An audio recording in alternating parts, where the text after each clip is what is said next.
이재명 정부의 첫 주중대사로 노태우 전 대통령 장남인 노재헌 재단법인 동아시아 문화센터 이사장이 내정되었다고 보도되었습니다. 아주 특별한 의미가 있는 인사로 보입니다. 노재헌 이사장은 지난달 말 박병석 전 국회의장을 단장으로 하는 대통령 중국 특사단에 포함돼 중국을 방문을 했습니다. 그는 그간 한중 교류를 위해 다양한 활동을 벌여왔는데 2012년에 설립한 동아시아 문화재단을 통해 한중 간 문화교류 사업을 추진했고 2016년에는 중국 청두시 국제자문단 고문을 맡은 바도 있고 2021년 외교부 산하 한중관계 미래발전위원회 사회문화분과위원장을 지냈습니다. 무엇보다도 한중 수교를 결단했던 노태우 전 대통령과의 인연, 즉 장남이니까요. 장남이란 이 점이 가장 크게 고려된 것으로 보입니다. 노태우 당시 대통령은 서울올림픽 성공을 발판으로 해가지고 재임 기간에 아주 활발한 북방 외교 전략을 폈습니다. 대성공을 했습니다.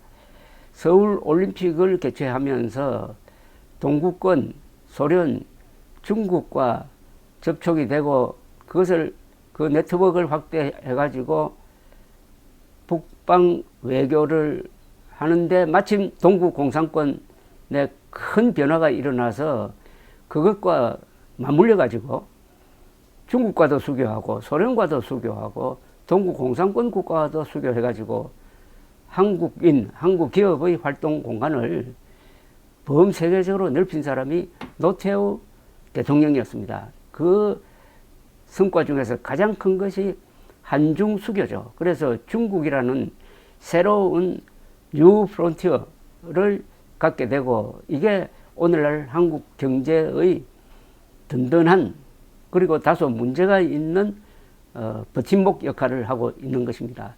2002년에 노태우 전 대통령은 한중 수교 10주년을 맞아서 중국을 방문한 적이 있습니다. 그런데 놀랍게도 당시 장쩌민, 강택민이라고 하면 더 익숙한 이름입니다만은 강택민 주석이 직접 전직 한국 대통령을 만나서 아주 극진한 예우를 한 적이 있습니다.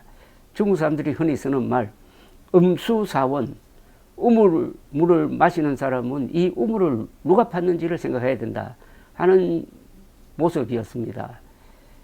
중국은 지금도 노태우 대통령이 결단한 한중 수교에 대해서 기억하고 있다는 것이죠.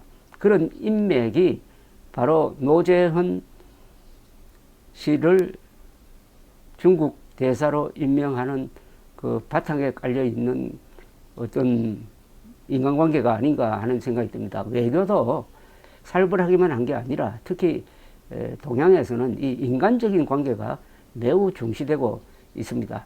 1992년 노태우 대통령이 한중 수교를 결단한 바로 그 해에 베트남과의 수교도 했습니다.